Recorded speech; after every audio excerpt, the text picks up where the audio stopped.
अगली स्ट्रैटेजी क्या है? स्ट्रैटेजी नंबर 3 है, बड़ी अजीब सी है पर मुझे अच्छी लगती है, मैं करता था, ठीक है। चेंज योर स्टडी लोकेशंस, ठीक है, चेंज योर स्टडी लोकेशंस, ठीक है। एक जगह बैठकर बोरिंग बच्चे की तरह मत पढ़ा करो, ठीक है। जैसे मौसम अच्छा है, क्लाउडी मौसम है, तो छत पे जाकर बैठ गए पढ़ने के लिए, ठीक है। मौसम अच्छा है, ठंडी हवा चल रही है, छत पे जाकर बैठ के पढ़ लिया, ठीक है, ओके। या फिर, ठीक है ना, you can also displace your study table in other rooms, ठीक है। अलग कमरे में अपनी स्टडी टेबल को ले गए, ठीक है, कि दादी आज मैं आपके कमरे में बैठ के पढ़ूंगा। दादी सामने लेटी हुई है, दादी का एक अपनापन और मिल रहा है, ठीक है। फिर अगले दिन कुछ और चेंज कर दिया कि दादा आज आपके साथ बैठ के पढ़ूंगा, ठीक है। या फिर किसी और कमरे में जाकर बैठ गए। मतलब स्टडी लोकेशन चेंज करने से ना एक इंटरेस्ट, एक मजा आता है, ठीक है। और यही तो मजा अपन को चाहिए लंबे समय तक सेल्फ स्टडी करने के लिए। नहीं तो अपन एक ही जगह बैठे बैठे बोरिंगनेस के अंदर जो है अपन कॉन्सेंट्रेट ही नहीं कर पाएंगे, ठीक है ना। बोरिंग अगर हम अपने पैटर्न को कर देंगे तो कैसे कॉन्सेंट्रेट करेंगे?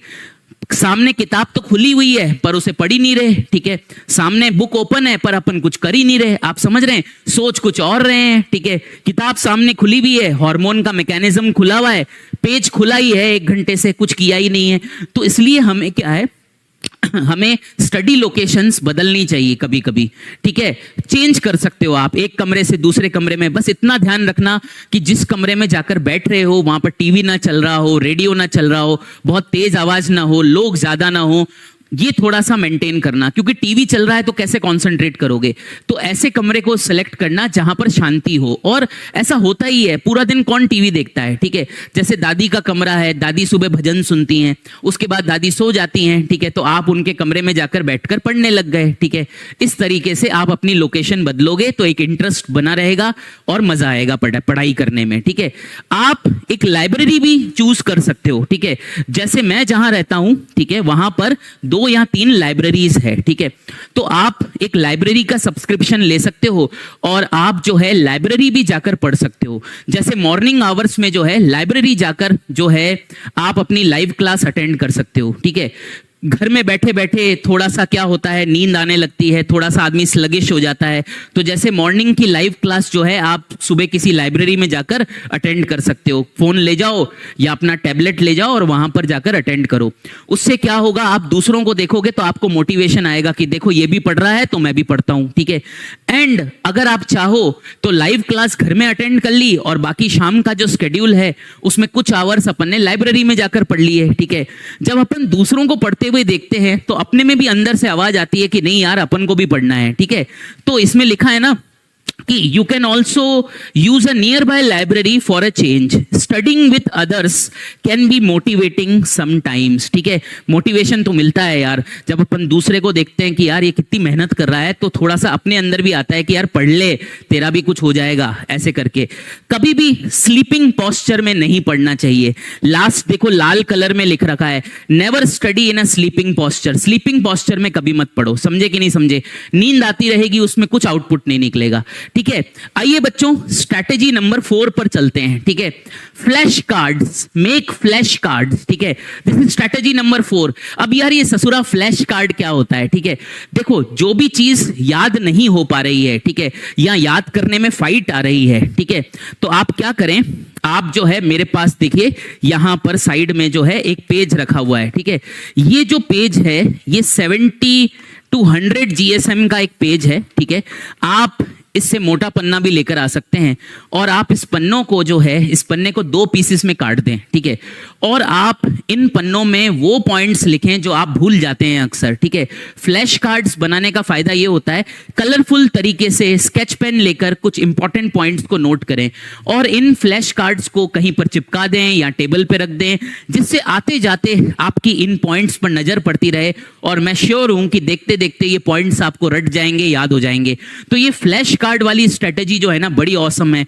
मैंने जब पढ़ाना चालू किया था करीब 2010 के आसपास जब मैं था था तो मैं भी फ्लैश कार्ड स्ट्रेटेजी यूज करता था कि जैसे मुझे क्लास से पहले कुछ इंपॉर्टेंट पॉइंट्स देखने होते थे तो मैं क्या करता था, ऐसे फ्लैश कार्ड्स बना के रखता था और लेक्चर से पहले 10-15 मिनट मैं इन पॉइंट्स को देख लेता था। ये वो पॉइंट्स थे जो मैं भूल जाता था, क्योंकि जब हम लेक्चर लेते हैं तो हमें भी तो कंटेंट याद होना चाहिए, और जब आप एग्जाम देने जाते हैं तो आपको भी कंटेंट याद होना चाहिए। तो जो भी चीज़ आप भूल जाते हैं वो आप फ्लैश कार्ड्स बनाकर अच्छी अच्छी राइटिंग में कलरफुल उससे पेन से लिख सकते हैं, स्केच पेन से लिख सकते हैं। और कॉन्स्टेंटली आते जाते जो है, जब भी टाइम मिले थोड़ा सा फ्लैश कार्ड देख लिया, ठीक है, और वो चीज़ फिर आप भूलेंगे ही नहीं, आपके दिमाग में फिट हो जाएगी। समझ रहे हैं कि नहीं समझ रहे? तो ये फ्लैश कार्ड वाली जो टेक्निक है ये मेरे को सच में बहुत ऑसम लगती है, आप भी इसको यूज कर सकते हैं, ठीक है।